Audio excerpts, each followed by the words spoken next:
when I came onto the station here at AM 970, and then I heard that the program manager was Phil Boyce, I was in awe because I am a geek. I remember in college I went to the station that Phil worked with, WABC. I went over there early on when I was in college to meet who? Dan Ingram. And who? Rick Sklar. Rick Sklar was a legendary program director, the late, great Rick Sklar. So now I come here, I got Phil Boyce, and I've talked to Sean. Sean is like a friend, and I talked to Sean Hannity, and Sean would go, hey, Phil, you and Phil are working together. It's great. So we asked Phil to come in out of his busy schedule. He handles all of the almost 200 stations of Salem Media. He's being accosted by my dog, Otis. Sorry, Phil. I can see why you want to marry her. Only that's a he. That's sick. Oh, my goodness. I said I want somebody like Otis. Come here. Settle down, buddy. What my a boy. good dog. He is such a good dog. And I thank you for letting me clear that By the up. way, is he a member of AFTRA? Because I don't know if he's allowed to be in here. I don't know. But thank God Jen was here because I was saying it wasn't an analogy of a significant other. It's just someone in my life. I actually understood what you were trying to say. Someone who I feel the love. I didn't from think it was as sick as Jen thought it was. No, I thought she's straight in. But maybe you have to be a guy to understand it. My dog Otis. Oh my God, walking down the street with my headlight harness.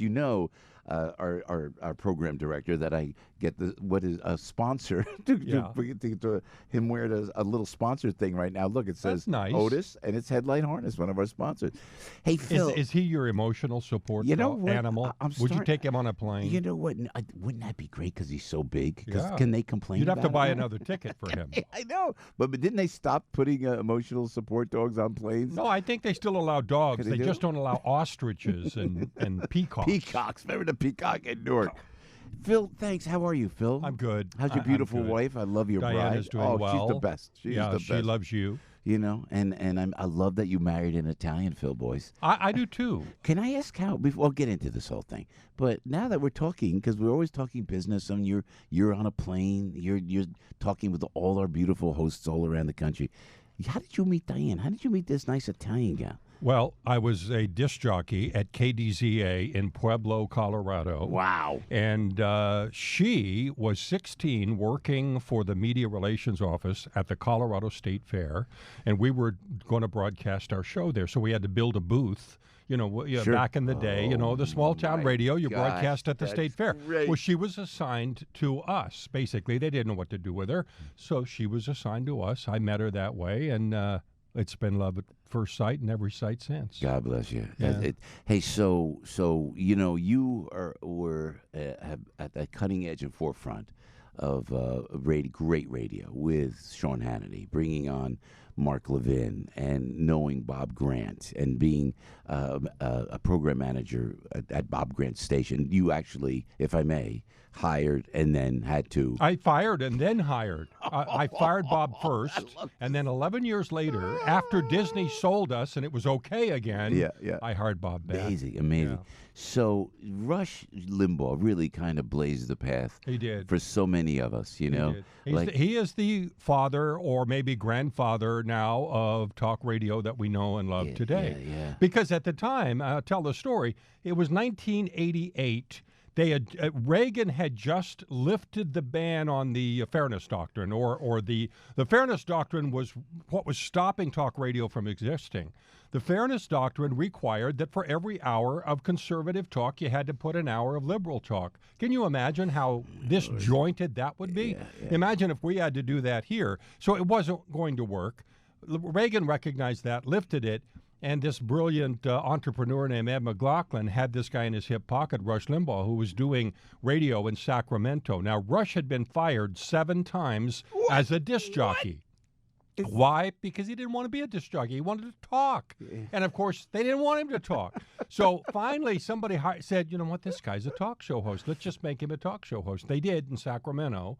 And this guy, Ed McLaughlin, found him, turned him into a national sensation. Yeah. So in 1988, he went national.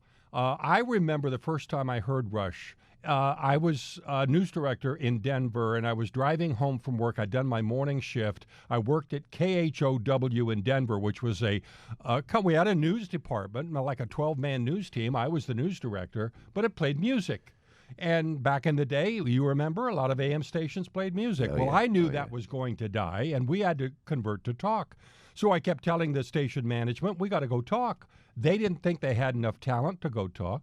And one day I'm driving home, and I hear this guy, Rush Limbaugh, coming out of the speaker on another station in the market.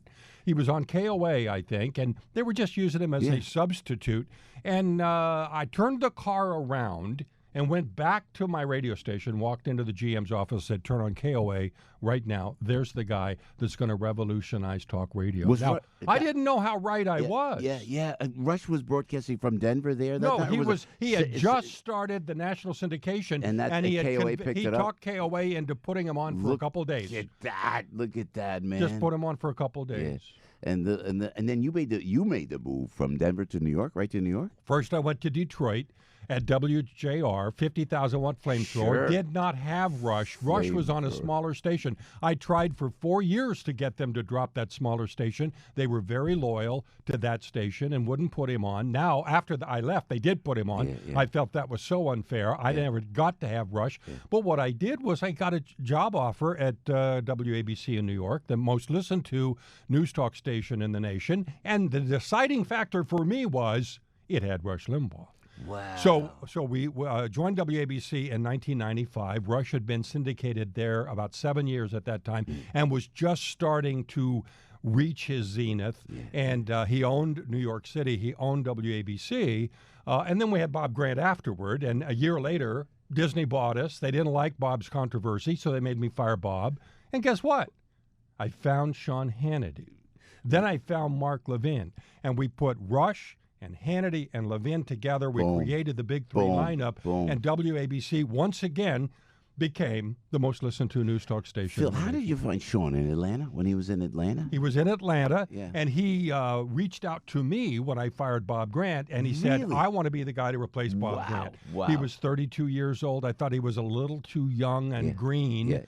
And I also learned something at WJR when they had made the mistake right before me of firing Ernie Harwell, the legendary baseball announcer. You had to fire Ernie Harwell? I didn't fire him. I had to replace him. And I hired two guys, Rick Riz and Bob Rathman, to replace Ernie Harwell. They were rejected like organ transplant rejection.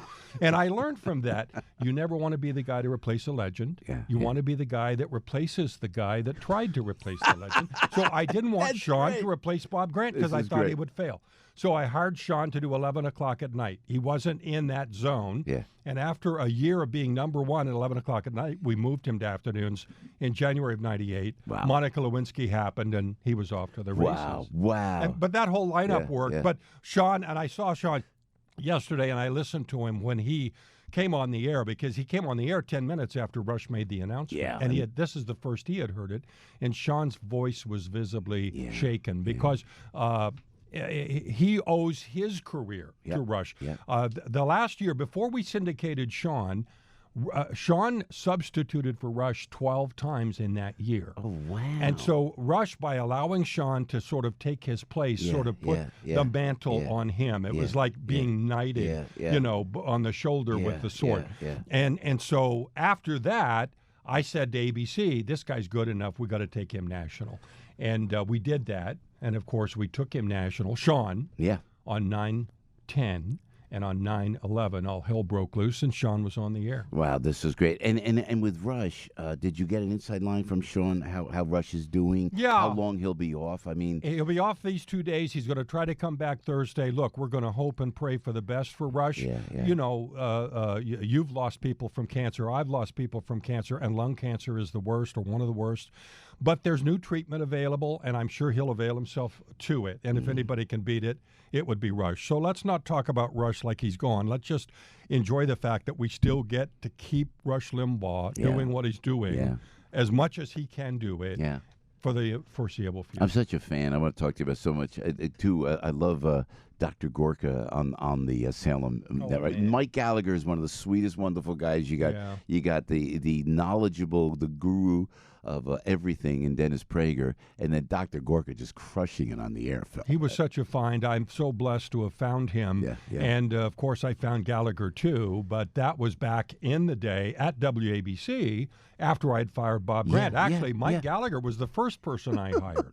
He was in Albany, toiling away at WGY. Toiling away. And we found him, moved him to New York. So, you know,